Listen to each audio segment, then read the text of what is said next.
the United States, at least publicly, is sending the exact wrong message to the Israelis about whether or not we will have their back if Iran gets even closer to building a nuclear weapon.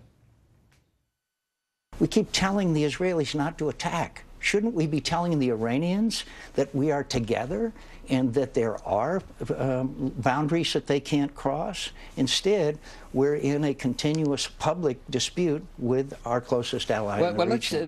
The U.S. ambassador to the UN, Susan Rice, said today that the United Nations will do whatever it takes to prevent Iran from acquiring a nuclear weapon and that the military option is still on the table. But she also said that she thinks there's still time for the pressure we're putting on the Islamic Republic to make them change course.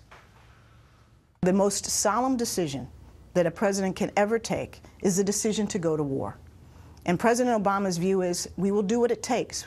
But before we resort to the use of force, let us be sure that we have exhausted other means, including sanctions, pressure, and diplomacy.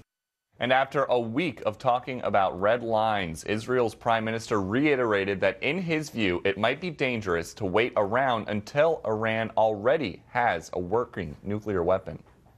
They're in the red zone.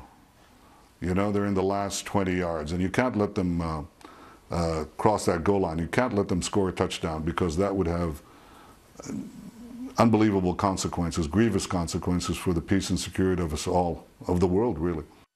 As for Iran, their top commander, the top commander in their Revolutionary Guard, came out today and said that if Israel preemptively strikes against their nuclear program, then they will defend themselves and make sure that, quote, nothing will remain of Israel. Shannon.